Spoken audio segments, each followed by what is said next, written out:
The shadow অডিওগ্রাম চ্যানেলে সকল শ্রোতা বন্ধুদের স্বাগত।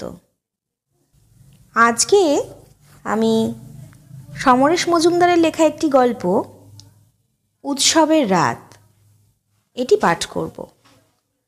গল্পটি সম্পূর্ণরূপে প্রাপ্তবয়স্কদের জন্য। গল্পটি ভালো না লাগলে দয়া করে এড়িয়ে যাবেন, আর গল্পটি ভালো লাগলে অতি অবশ্যই আমাদের চ্যানেল দ্য শ্যাডো অডিওগ্রামকে সাবস্ক্রাইব করে আমাদের পাশে থাকবেন। তাহলে শুরু হচ্ছে আজকে আমাদের গল্প উৎসবের রাত। এখনও অনেক কিছু পারেন না প্রতিভা। এই যেমন একা একা বাড়ির বাইরে যাওয়া, ছেলে মেয়েদের উঁচু গলায় ধমক দেওয়া, বৌমাদের খোঁটা দিয়ে কথা বলা, কিংবা অপরেশ ঘরে থাকলে তার সামনে কাপড় পাল্টানো। শেষেরটি নিয়ে নিয়তই কথা শুনতে হয় তাকে। তুমি কি এখনো 18 বছরের খুকি যে আমায় দেখে লজ্জায় মরে যাচ্ছ? 50 বছর ঘর করছি, তবু যে এত লজ্জা কোত্থেকে আসে বুঝতে পারি না। যে পুরুষের সঙ্গে সারা রাত শোয়া যায়, 50 বছর ঘর করা যায়, দিনের আলোয় তার সামনে বেআব্রুই যদি না হতে পারেন, তো তিনি কি করবেন? পারেন না, এইটাই শেষ কথা। অথচ অপরেশ এই নিয়ে অনর্গল খোঁটা দিয়ে যাবেন। মাঝে মাঝে মনে হয় প্রতিভার তার কি লজ্জা টজ্জার বাড়াবাড়ি আছে। নেই নেই করেও তো 70 বছর হয়ে গেল। 70 বছরের স্ত্রীলোকের শরীরে আর কি রহস্য থাকে? 40-এর পর থেকেই একটু মোটার দিকে ধাচ্ছিল, কিন্তু এমন মোটা নন যাতে চলা বসায় কষ্ট হয়। মেয়েদের বয়স হলে যেসব রোগ জোটে বলতে নেই, সেগুলো এখনও তাকে স্পর্শ করেনি। মন ভালো থাকলে অপরেশ তাকে ভুবনেশ্বরী বলে ডাকেন।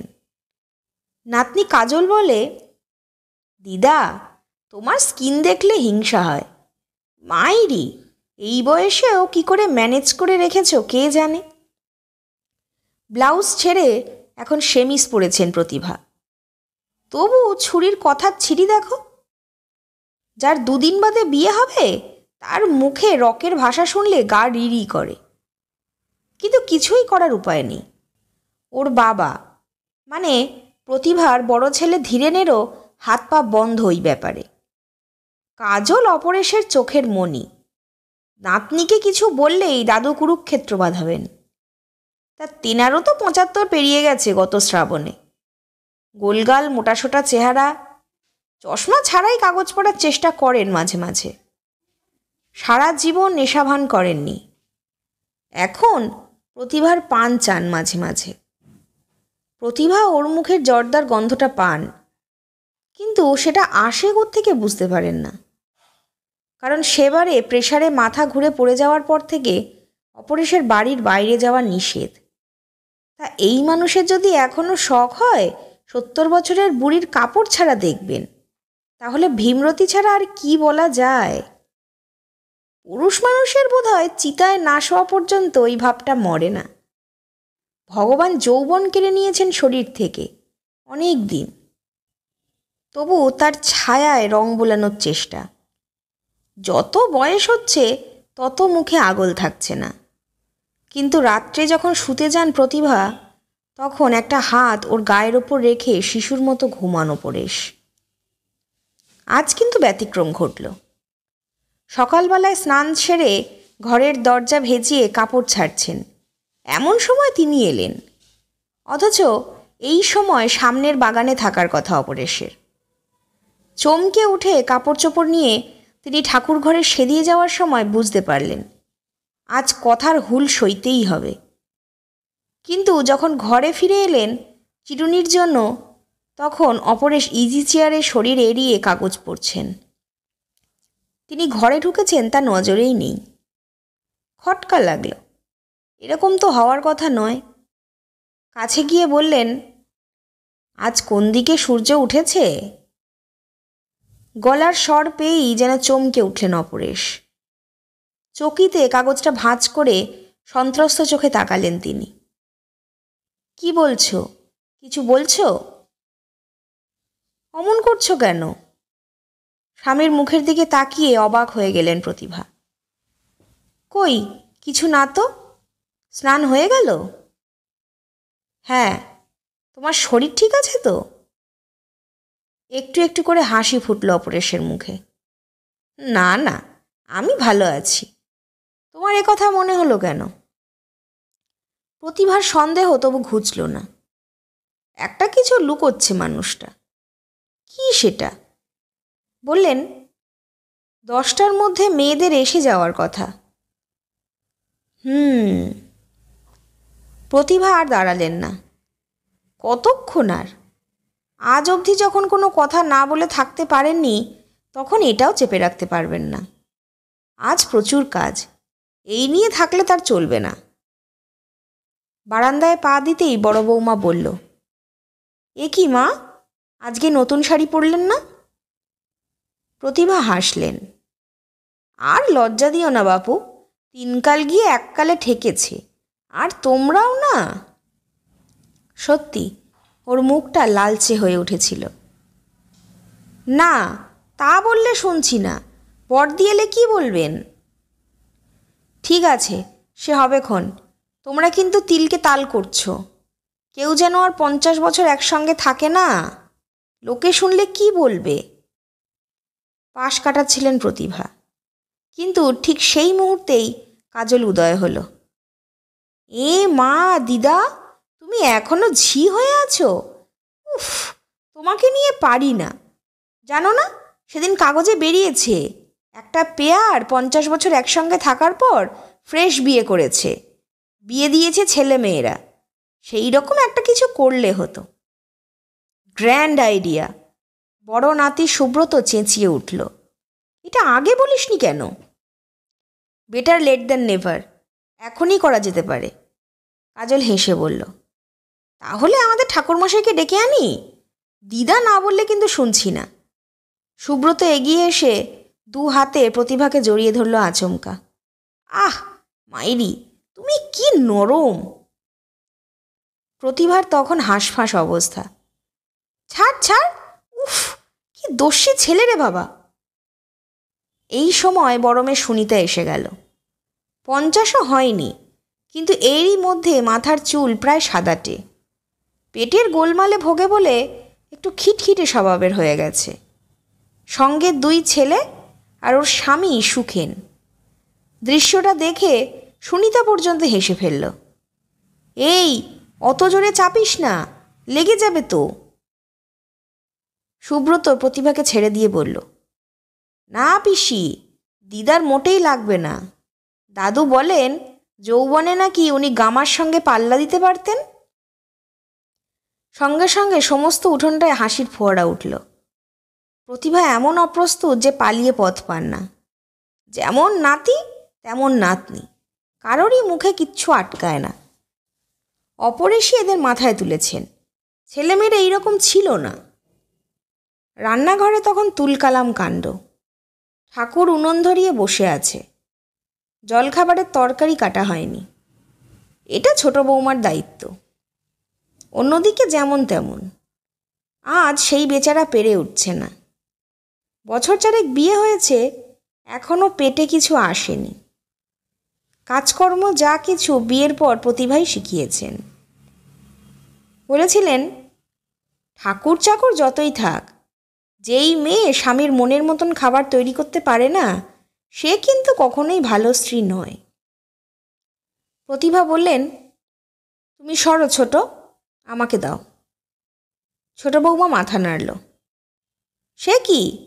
না মা, আপনি আজকে কাজ করবেন কেন? ছি ছি, আমার হয়ে এসেছে। প্রতিভা দ্বিতীয় বটিটা টেনে নিলেন। পাকামি করো না তো, এত লোক খাবে, তুমি ছেলে মানুষ, একা কি করে পারবে? কিন্তু প্রতিভার পক্ষে তরকারি কাটা বেশিক্ষণ সম্ভব হলো না। সুপ্রিয়া ওর স্বামীকে সঙ্গে নিয়ে এসেই হইচই বাঁধিয়ে দিল। এ কি বৌদি, তুমি আজও মাকে খাটাচ্ছ? গলা শুনে বড় বৌমা ছুটে এলো। ও মা, এ আপনি কি করছেন? চেঁচেমেচি শুনে বড় ছেলে ধীরেন বারান্দায় নেমে এলো।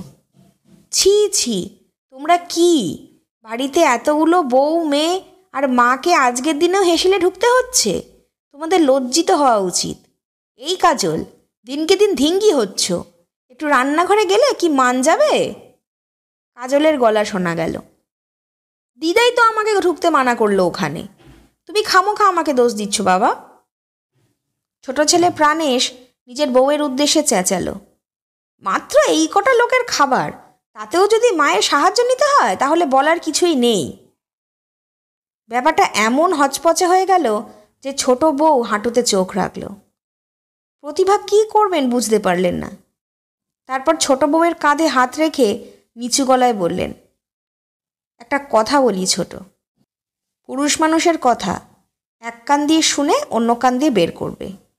ওদের কথায় শুধু হুলই থাকে, কিন্তু হুলে বিষ থাকে না। ওদের কথা শুনে কাঁদবে কেন বোকামে? বড় বৌমা পাশে এসে বসল। আজকের দিনে মন খারাপ করিস না ছোট, ওদের কথাই ওই রকম। আর আপনিও কিছু মনে করবেন না মা, একটা দিন কাজ না করলে কি নয়?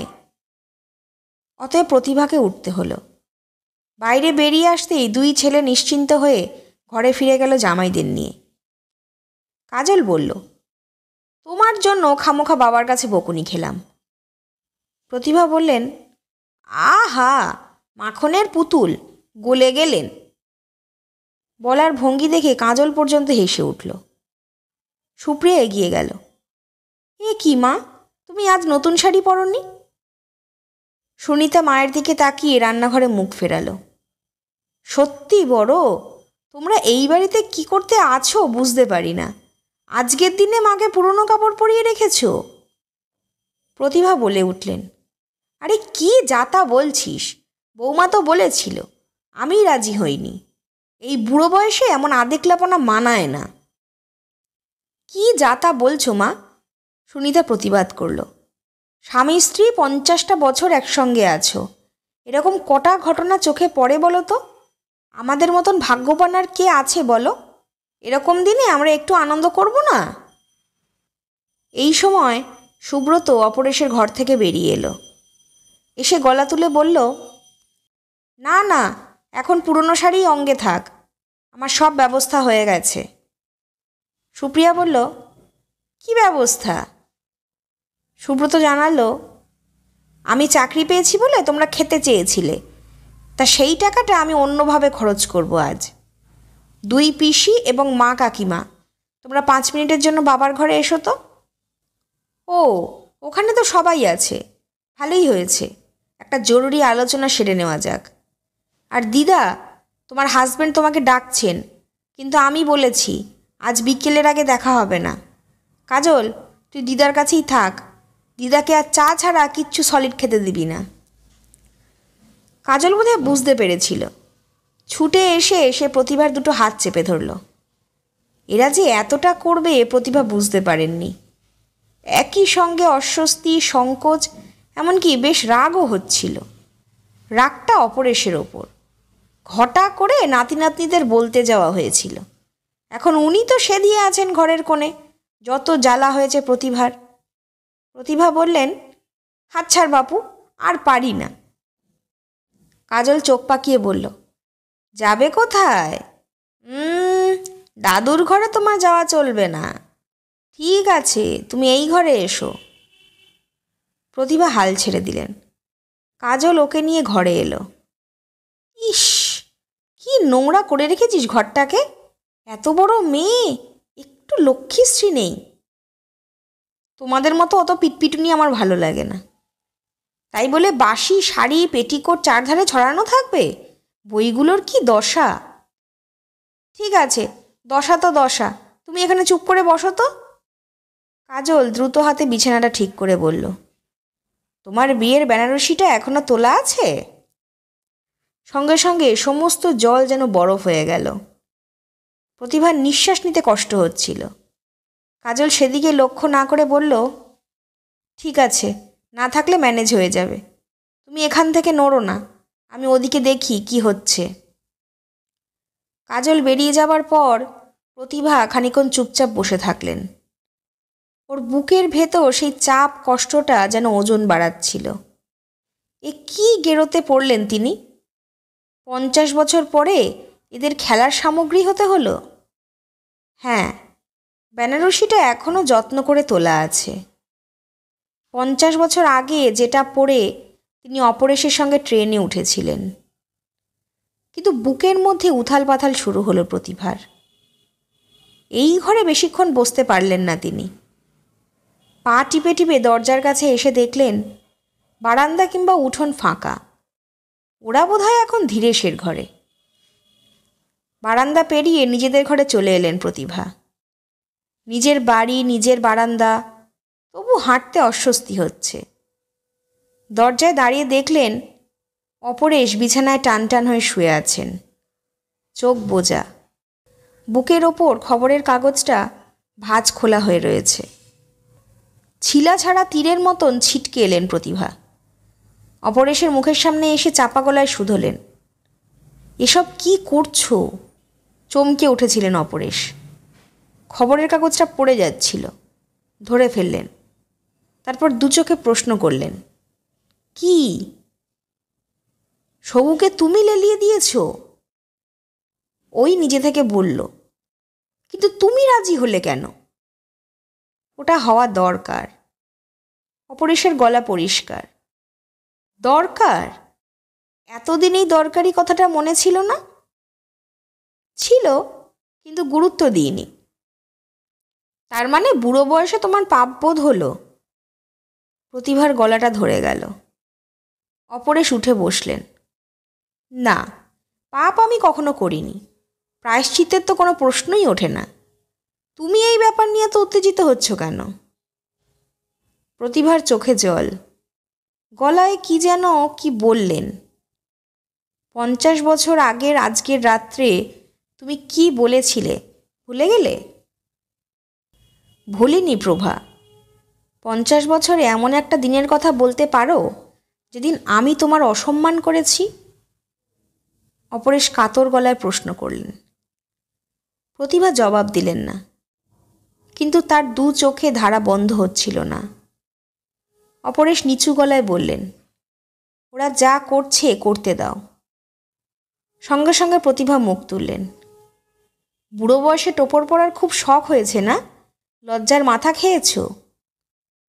অপরেশ এবার হাসলেন। এই কথাই যদি বলো তো আমাদের এমন একটা বয়স যখন লজ্জা ঘেন্না থাকার কথা নয়। আর কখনো তো টোপর পড়িনি, তাই আজ যদি নাতি নাতনি ওটা পড়ায় তো একটু লোভ হয় বই কি। প্রতিভা কিছুক্ষণ শূন্য চোখে অপরেশের দিকে তাকিয়ে থাকলেন। তারপর অদ্ভুত নিস্তেজ গলায় বললেন, আমার ভয় করছে। কেন? সব যদি ভেঙে পড়ে? কিছুই ভাঙবে না।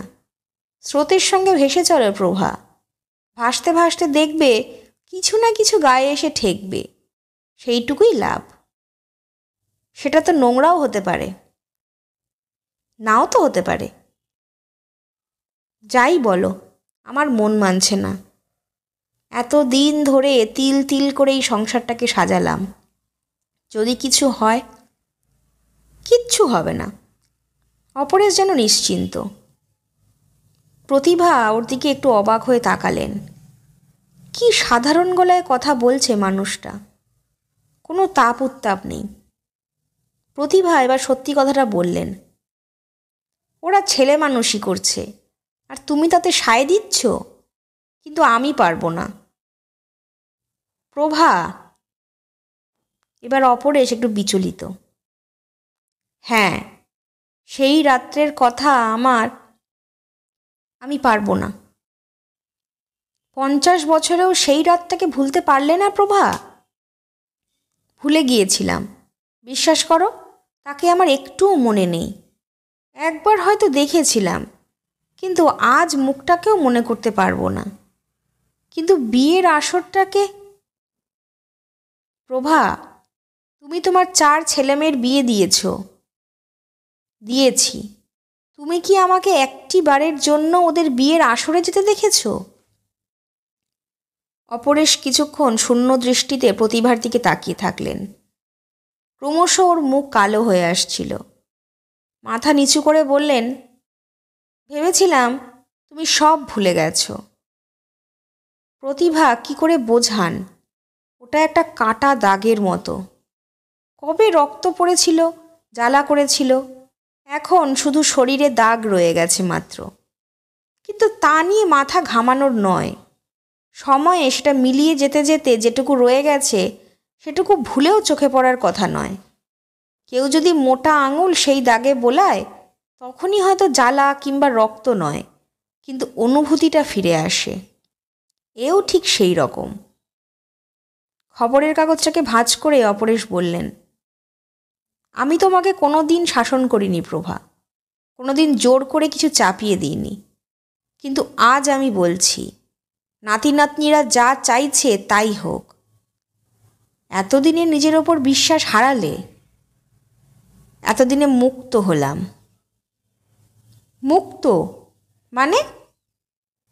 সব মানে জানতে চেও না প্রভা। আমরা তো জীবনের ৯৫ ভাগ শেষ করেই এসেছি। এখন ঈশ্বর ছাড়া কারোর কাছে কৈফিয়ত দেওয়ার কথা নয়, কিন্তু ওই ৫ ভাগের জন্য মানুষকে আমাদের প্রয়োজন হচ্ছে। ওদের খেলা যদি আমাদের মুক্ত করে সেইটুকুই লাভ। কি মুক্তি বলছো? আমি কি তোমাকে জোর করে বেঁধে রেখেছি? ছি প্রভা, অবুঝ হয়েও না। ঠিক এই সময় উঠোনে ওদের কথাবার্তা শোনা গেল। প্রতিভা একটু যেন হকচকিয়ে গেলেন। বাইরে কাজলের গলা পাওয়া গেল, দিদা, দিদা, কোথায় গেলে? প্রতিভা চাপা গলায় বললেন, এখনই চেঁচামেচি শুরু করবে। ঠিক বালিকার মতো প্রতিভা দ্রুত পাশে ঠাকুর ঘরে ঢুকে দরজা বন্ধ করলেন। প্রায় সঙ্গে সঙ্গেই কাজল দরজায় এসে দাঁড়ালো। ভুরু কুঁচকে ঘরটাকে দেখল, তারপর বড় বড় পা ফেলে অপরেশের সামনে এসে বলল, দিদা এই ঘরে এসেছিল? ও কি এলো, কি এলো না, বোঝা গেল না। অপরেশ নাতনির হাত ধরলেন। ইস মা গো, একটু লজ্জা নেই? তবে বিয়ের পাত্রী যদি বদলে যেত তাহলে আরও নির্লজ্জ হতে পারতাম। থাক থাক, অনেক হয়েছে। আচ্ছা, তোমাকে বাবা, কাকা, পিসিরা এত ভয় পায় কেন বলো তো? আর একটা নাম বললি না তো? কে? হ্যাঁ, দিদাও। শোনো, আমরা সবাই মিলে ঠিক করেছি আজ সন্ধেবেলায় তোমাদের সুবর্ণ জয়ন্তী বিবাহ পালন করা হবে। একদম ঠিকঠাক যেমন করে বিয়ে হয় সেই সব নিয়ম মেনে। তবে তোমাদের বয়স হয়েছে বলে বরকনের মতন সব নিয়ম মানতে হবে না, মানে খেতে টেতে পারো। এটা অবশ্য বাবার অর্ডারে আমাদের মানতে হয়েছে। তাহলে আমার পাঞ্জাবি আর ধুতিটাকে কুচিয়ে রাখিস। ও মা, তুমি যে পা বাড়িয়েই বসে আছো, আর দিদা বিয়ের নামে উধাও হয়ে গেছে। দেখি কোথায় গেল? কাজল যেমন এসেছিল তেমনি বেরিয়ে গেল। অপরেশ এইবার খাট ছেড়ে নিচে নামলেন। তারপর খবরের কাগজটা নিয়ে ঘরের মধ্যিখানে দাঁড়িয়ে একটা উপায় ভাবছিলেন। এটাকে কোথাও লুকিয়ে রাখার দরকার। অবশ্য যে জায়গাটা ওটা ছাপা হয়েছে সেটুকু ছিঁড়ে ফেললেই ল্যাটা চুকে যায়, কিন্তু ছিঁড়লেই তো সকলের নজরে পড়বে। বয়স হয়ে গেলে লুকোবার জায়গাগুলো বড্ড কমে যায়। কেমন আছো বাবা? সুনিতা ঘরে এসে দাঁড়ালো, পেছনে ওর স্বামী। অপরেশ মেয়েকে দেখলেন। ঠিক ৪৯ বছর বয়স এখন। ও যখন হলো তখন খুব সামান্য রোজগার করতেন তিনি। ওর ছেলেবেলায় অপরেশ ওকে কিছুই দিতে পারেননি। বললেন, কখন এলি? এই তো, আজ তোমাদের নিয়ে খুব কাণ্ড হবে। তোমার শরীর ঠিক আছে তো? হুই আর কি। তুই কেমন আছিস? আমার কথা আর বলো না বাবা, পেটটাই শত্রু হয়ে গেল। একটু রিচ কিছু খেলে ৩ দিন বিছানায় শুয়ে থাকতে হয়। ছেলে মেয়েদের ধকল সামলে হাঁপিয়ে উঠি। সুনিতা স্বামীর দিকে তাকালো। বড় জামাই বলল, রোজ যদি ৩টে বাজিয়ে দেয় খেতে তাহলে শরীরের কি দোষ বলুন? নিজে যদি নিজের শরীরের অযত্ন করে তাহলে ওষুধে কি হবে? এই সময় সুপ্রিয়া এলো। বড় ও ছোটর বয়সের ব্যবধান অনেক, ব্যবহারেও। সুপ্রিয়া এসে চুপ করে বসে রইল খাটে। ওর স্বামী বোধহয় প্রাণেশের সঙ্গে আড্ডা দিচ্ছে। এই মেয়েটার বিয়েটা ঠিকঠাক হয়নি বলে মাঝে মাঝে মনে হয় তার। ওদের দুজনের স্বভাবের মধ্যে মিলের চেয়ে অমিল বেশি।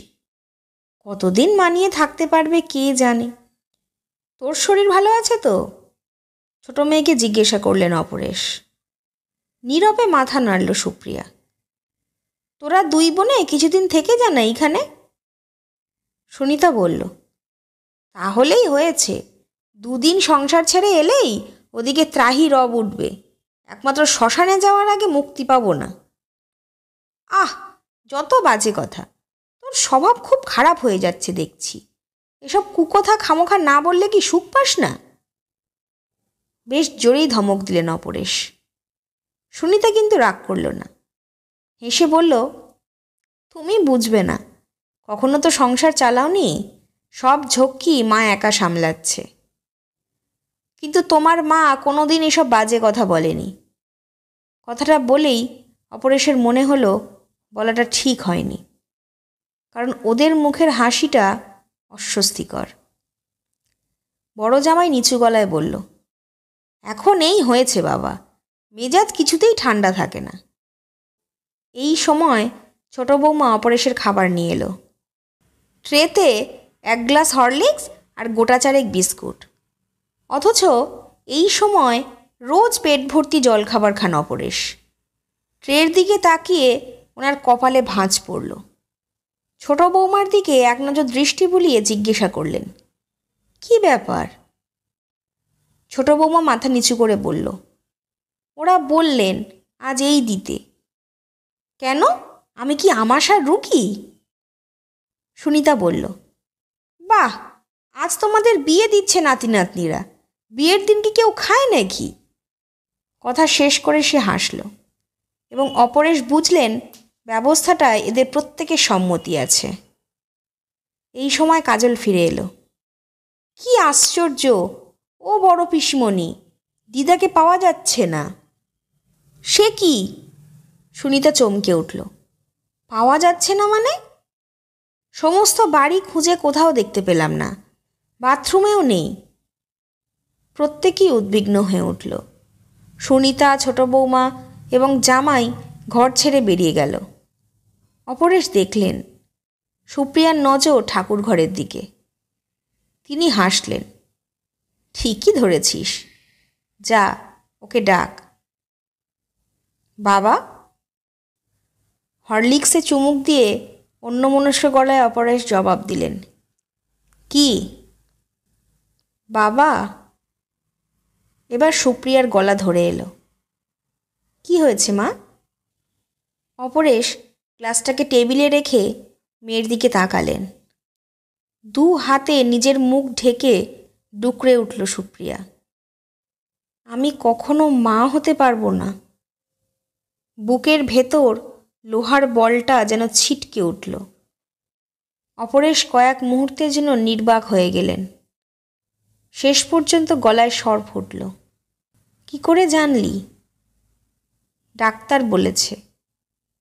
ঘরে তখনও সুপ্রিয়ার কান্না ফোয়ারার মতো ছিটকে উঠছে। কি করবেন অপরেশ? এখন চেয়ে থাকা ছাড়া আর কি বা করা যায়? এই মেয়ে একটু একটু করে বড় হলো, চোখের সামনে পূর্ণতা পেল। তাকে নিষ্ফলা জানার পর কিছু কি করার থাকে? ছেলে মেয়েদের সঙ্গে বন্ধুর মতো কোনো কালেই মেশার সময় পাননি, কিন্তু এইটের ওপর তার খুব টান ছিল। বিয়ের পর 4 পাশ ফাঁকা লাগতো। সেই মেয়ে আজ কি শোনালো! অপরেশের খুব ইচ্ছে হচ্ছিল ওকে জড়িয়ে ধরতে। কয়েক পা এগিয়ে গিয়ে বলতে পারলেন, ভেঙে পড়িস না মা, ডাক্তার ভুলও করতে পারে।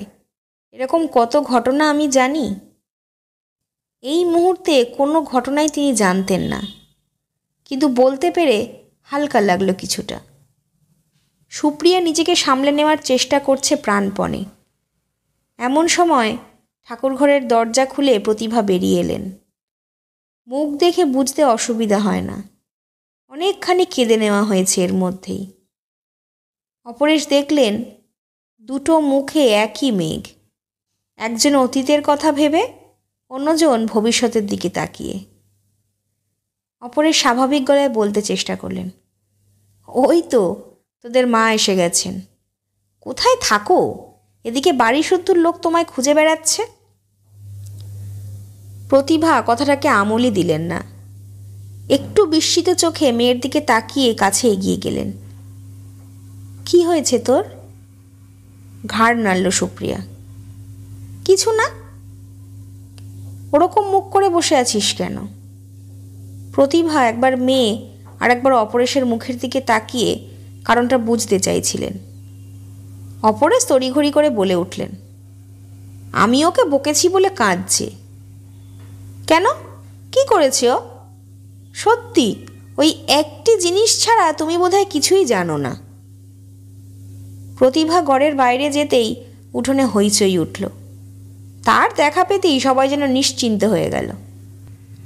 অপরেশ মেয়ের কাছে এসে কাঁধে হাত রাখলেন। চুপ করে বসে থাকিস না মা, ভগবানেরও যে ভুল হয়।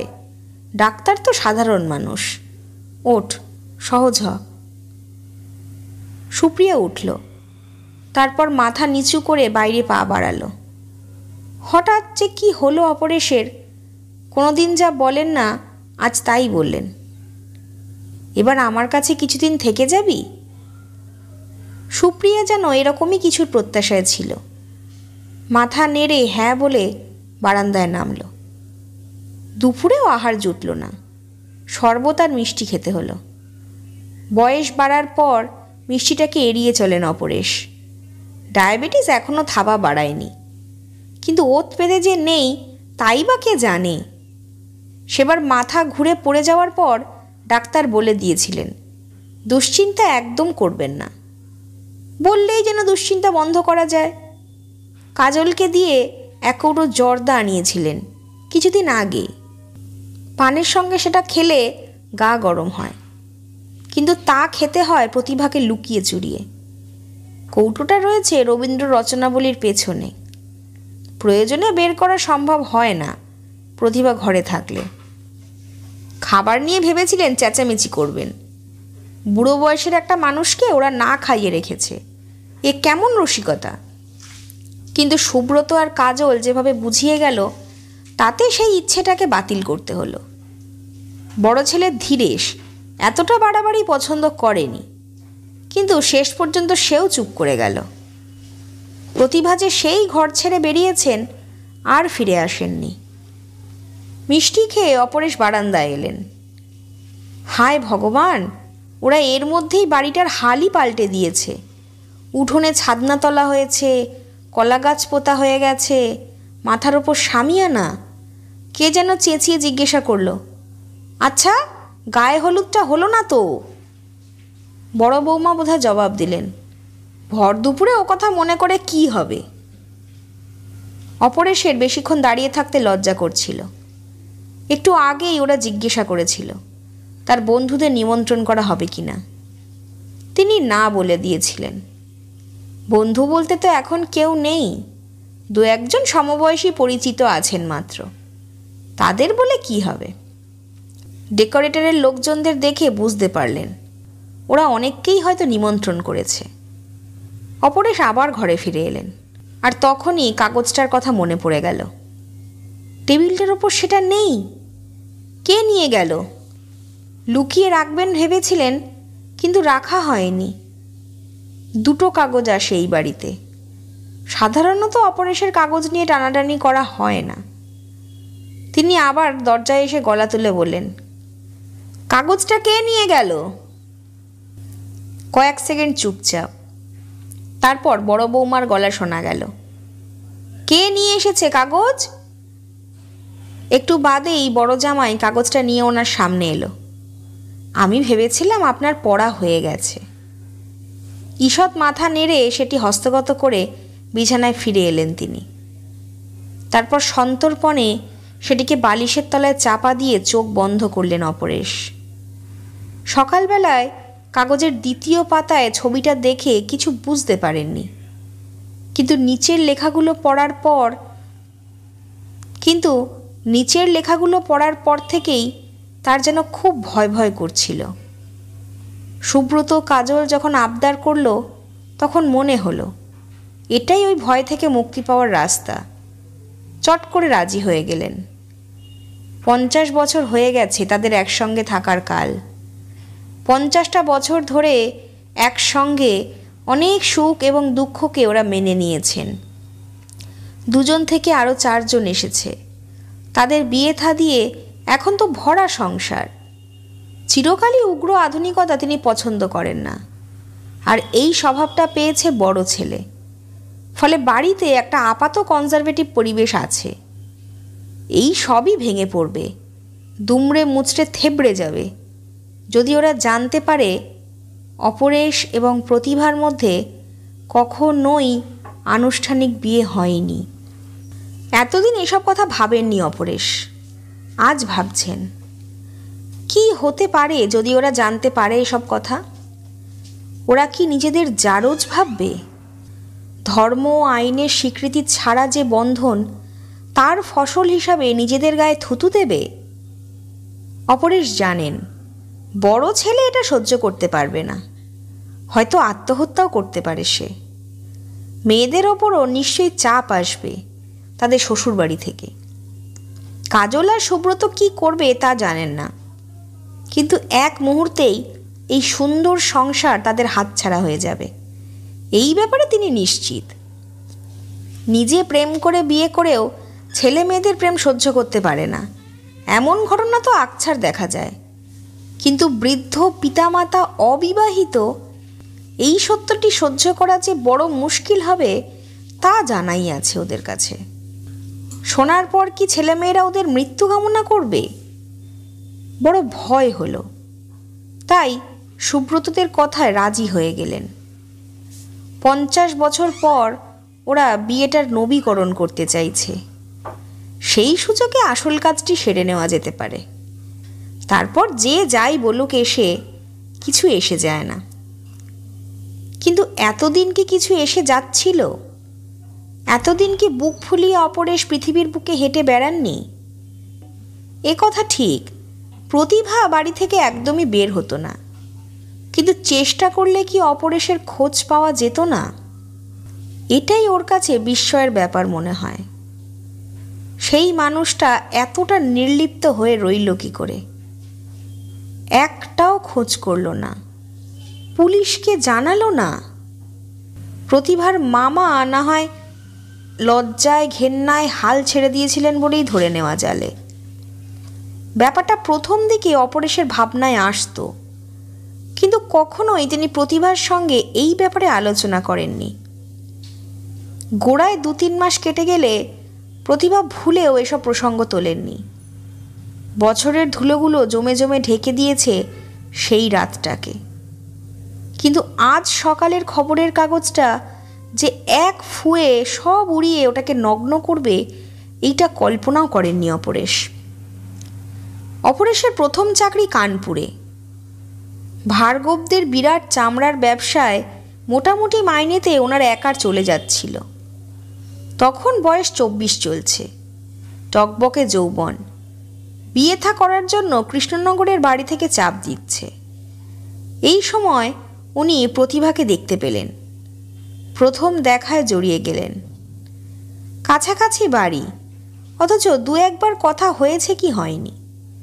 কিন্তু বুঝতে অসুবিধে হয়নি প্রতিভারা ব্রাহ্মণ, বাপ মা নেই, মামার কাছেই মানুষ। প্রতিভার মামার সঙ্গে পরিচয় হয়েছে। ভাগ্নিকে ঘাট থেকে নামাতে তিনি একটি সৎ ব্রাহ্মণ পাত্রের সন্ধানেই ব্যস্ত। অপরেশ ব্রাহ্মণ নন, এটি জানার পর তার সম্পর্কে কোনো আগ্রহ ছিল না ভদ্রলোকের। এই সময় প্রতিভার চিঠি এলো অপ্রত্যাশিতভাবে। আমার বিয়ে ঠিক হয়েছে, কিছু একটা করুন। মাথা খারাপ হয়ে গিয়েছিল অপরেশের। এই মাইনেতে বিয়ে করা যায় না, অথচ প্রতিভাকে তার চাই। বিভিন্ন জায়গায় দরখাস্ত ছেড়ে তখন তিনি ক্লান্ত। শেষ পর্যন্ত গৌহাটির এক ওষুধের কোম্পানি থেকে ডাক এলো ইন্টারভিউয়ের। চাকরিটা হবে ভাবতে পারেননি। খুশি মনে কানপুরের পুরনো পাটচুকোতে ফিরে এসে হতভম্ব হয়ে গেলেন। দিন সাতেকের মধ্যেই নদীর জল অনেক এগিয়ে গেছে। সেদিনই প্রতিভার বিয়ে। পাত্র কানপুরের এক বড় ব্যবসায়ী। তার গৌহাটিতে চাকরি পাওয়ার খবর ওখানে না জানিয়ে তিনি ভার্গবদের কাছ থেকে বিদায় নিয়ে এলেন। সেই রাতের ট্রেনে ফিরে যাবেন এমন ব্যবস্থা ঠিক। রাত 11টায় ট্রেন। স্টেশন তেমন দূরে নয়। প্রতিভার বিয়ে সন্ধে লগ্নে চুকে গেছে। জিনিসপত্র নিয়ে বেরোতে যাবেন এমন সময় সে এলো। বেনারসি নয়, সিল্কের শাড়িতে প্রতিভা ঝকঝক করছে। এই সময় যত কাছেই হোক বিয়ের কোণে বাড়ি থেকে বেরোতে পারে তা কল্পনায় ছিল না। উত্তেজনায় কাঁপছিলেন প্রতিভা। চিঠিটা পেয়ে কিছুই করলেন না? অপরেশ বিব্রত হয়ে পড়েছিলেন। তুমি? শুধু প্রশ্নটা করব বলে এসেছি। করতে চেয়েছিলাম, যখন করলাম তখন সময় পেরিয়ে গেছে। সময় কি সত্যি পেরিয়ে গেছে? ওর হাতে শাখা, কপালের সিঁদুর। অপরেশ কথাটার মানে বুঝতে পারছিলেন না। আমাকে গ্রহণ করতে আপত্তি আছে? না, নেই। অপরেশ ওই দুটি কথাই বলতে পেরেছিলেন এবং সেই রাত্রিরেই কানপুরের ট্রেন ধরেছিলেন ওরা। একটুও দ্বিধা করেননি প্রতিভা। স্টেশন অবধি কী আশঙ্কাই কেটেছিল। প্রতিভাকে দেখে বিয়ের কোণে বলে মনে না হবার কোনো কারণ ছিল না। কানপুর বলে তবু রক্ষে, কিন্তু কোণের বাড়ি থেকে তো লোকজন বেরিয়ে পড়বেই খোঁজাখুঁজি করতে। অথচ কিছুই হলো না। স্বচ্ছন্দে গৌহাটি চলে এলেন ওরা। নতুন জায়গায় স্বামী স্ত্রী হিসাবে চমৎকার মানিয়ে গেল দুজনে। শাখা সিঁদুর থাকায় কোনো ঝামেলাই পোয়াতে হয়নি। কিন্তু প্রতিদিন মনে হতো এই বুঝি পুলিশ এলো। সেই আশঙ্কায় একটার পর একটা চাকরি ছেড়েছেন আর জায়গা পাল্টেছেন অপরেশ। প্রতিভা কোনো কালেই বাইরে বের হতে চাইতো না। কানপুরের কেউ দেখে ফেলবে সেই আশঙ্কা তার ছিল। মাঝখান থেকে অপরেশের সঙ্গে কৃষ্ণনগরের সম্পর্ক ছিন্ন হয়ে গেল, কিন্তু তার জন্য কোনোদিন আফসোস হয়নি।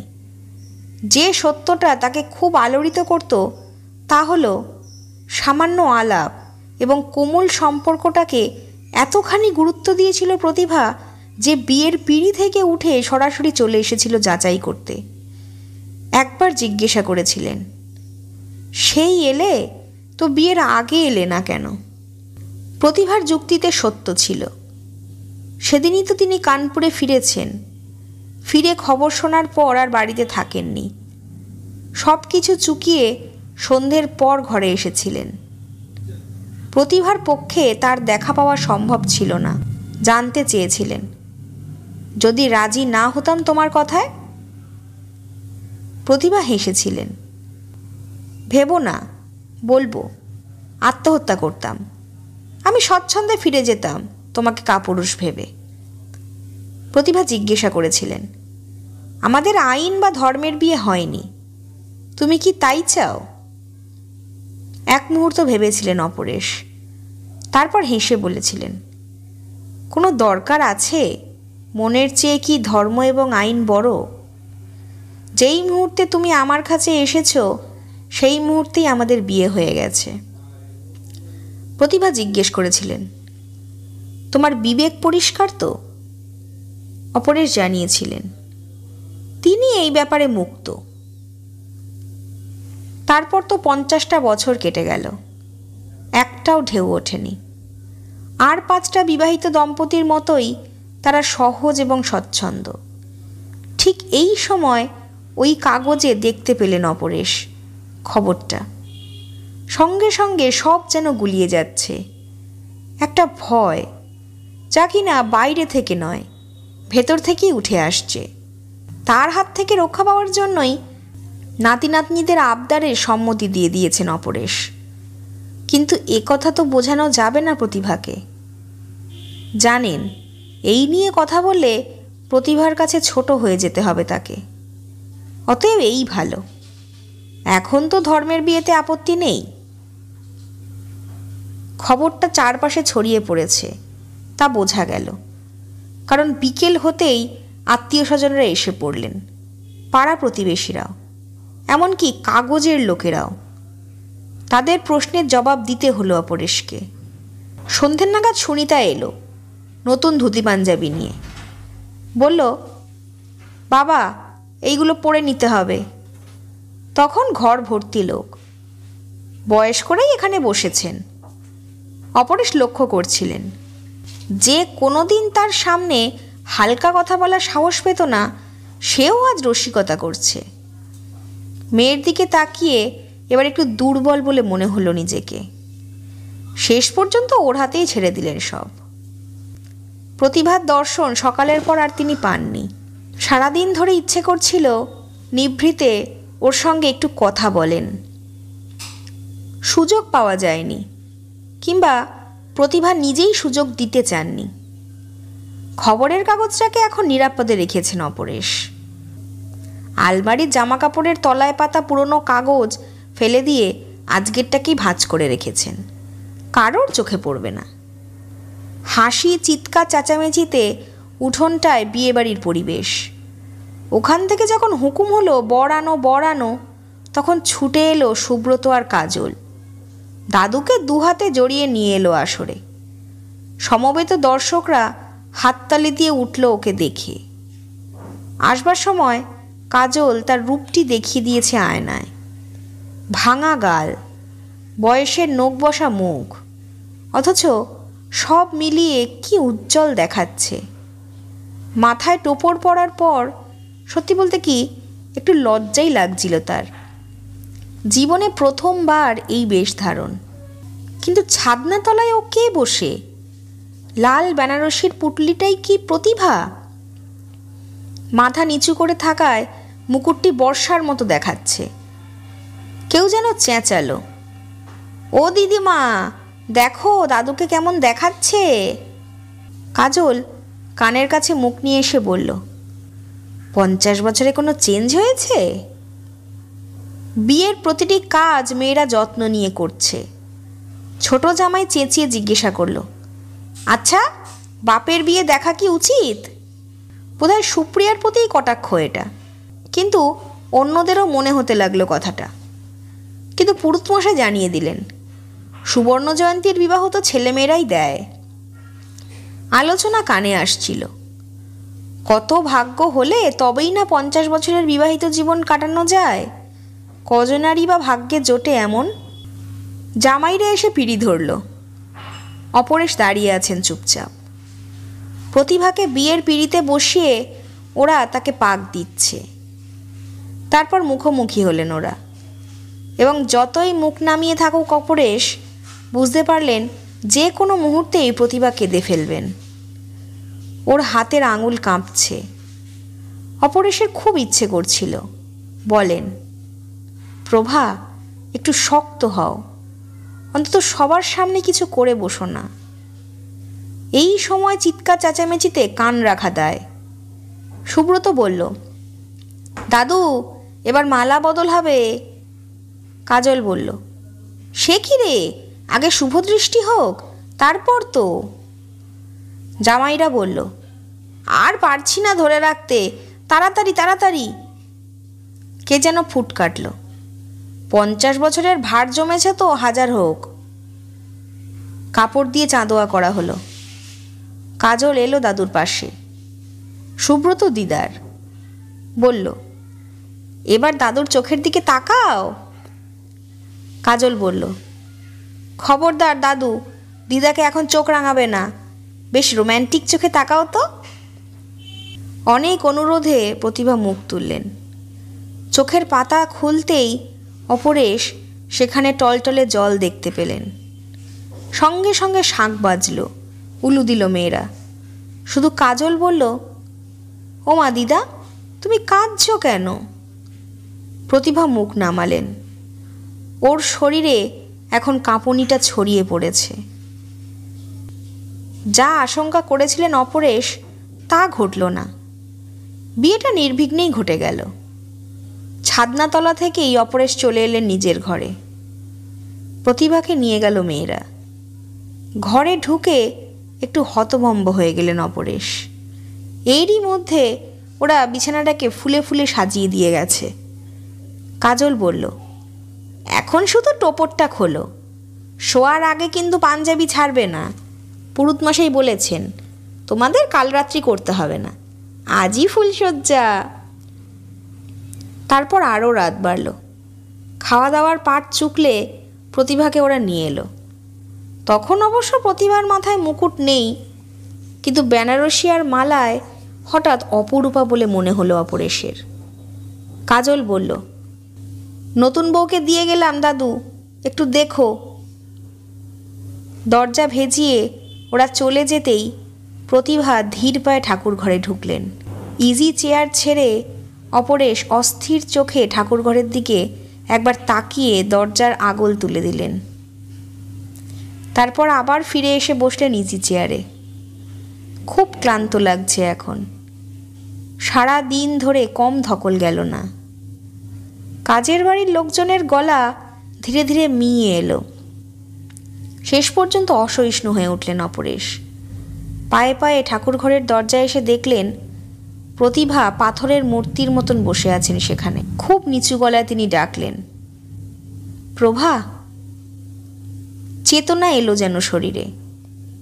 তারপর আস্তে আস্তে উঠে দাঁড়ালেন প্রতিভা।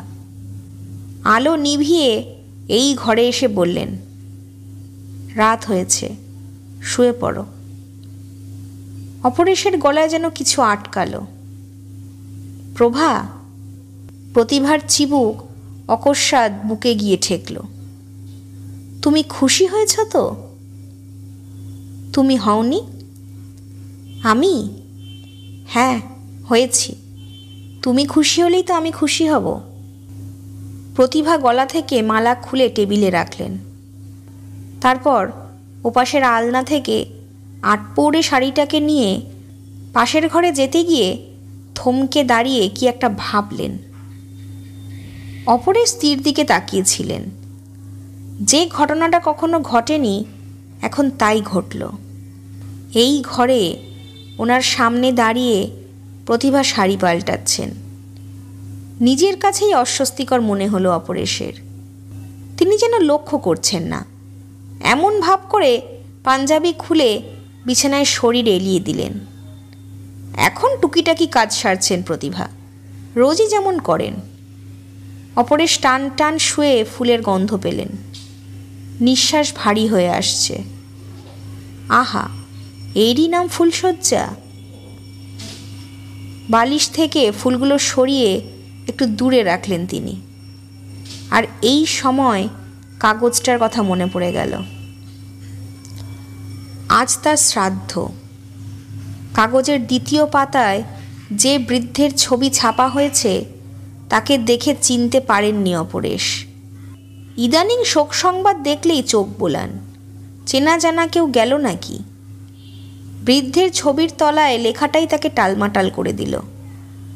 কানপুরের বিখ্যাত ব্যবসায়ী অমুকচন্দ্র অমুক গত 2রা বৈশাখ সাধনোচিত ধামে গমন করেছেন। আগামী 15ই বৈশাখ তার পারলৌকিক ক্রিয়া সম্পন্ন করা হবে। তার আত্মার শান্তির জন্য আত্মীয় স্বজন ও বন্ধুদের উপস্থিতি একান্তই কাম্য। এর একটু নিচে ব্যক্তিগত কলমে আরেকটি বিজ্ঞাপন। দাদা যাওয়ার আগে আপনার কথা বলতেন। আপনি আছেন কি না জানি না, কোথায় আছেন তাও জানি না। যদি এই কাগজ চোখে পড়ে তাহলে 15ই বৈশাখে দাদার কাজ করলে তিনি তৃপ্ত হবেন। আজ সেই 15ই বৈশাখ। 50 বছরে একটি কথাও প্রতিভাকে লুকিয়ে রাখেননি তিনি। আজ রাখতে হলো। সারা দিন ধরে যত ভাবছেন তত ছবিটা তাকে তাড়া করছে।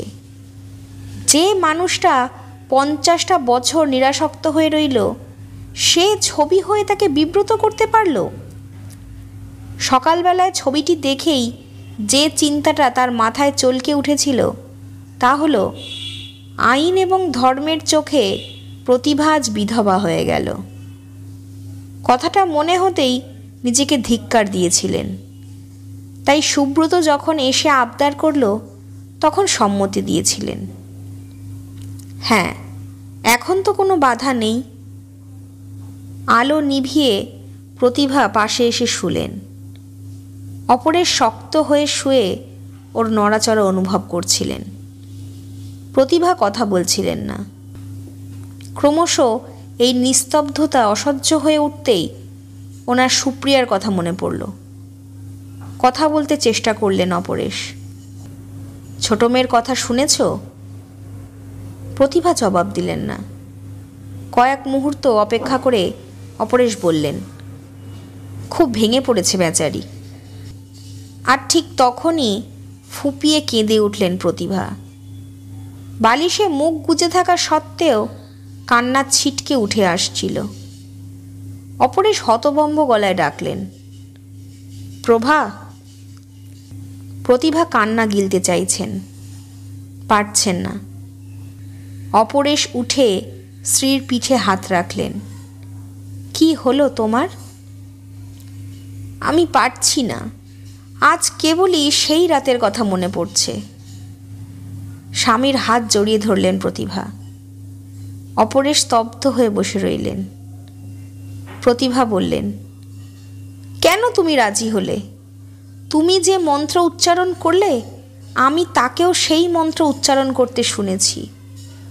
ওহ ভগবান, বিশ্বাস করো, এতদিন বাদে নিজেকে বেশ্যার মতো মনে হচ্ছিল আমার। অপরেশ অন্যমনস্ক গলায় বললেন, তিনি তো আজ নাও থাকতে পারেন, তাহলে? প্রতিভা ধীরে ধীরে অপরেশের কোলে মাথা রাখলেন। তারপর কেমন করুণ গলায় বললেন, দেখো আমার হাত দেখো, আজ আমি নতুন শাখা, নতুন নোয়া পড়েছি। অপরেশ নিজেকে সংবরণ করলেন। না, খবরটা কিছুতেই দেবেন না তিনি। সস্নেহে বললেন, তুমি খুব সরল। জানি এরকম কান্না বোকামি, আর কাঁদব না। দেখো 50 বছরের পুরনো নোয়াটাকে যে আজ গঙ্গায় ফেলে দিলাম।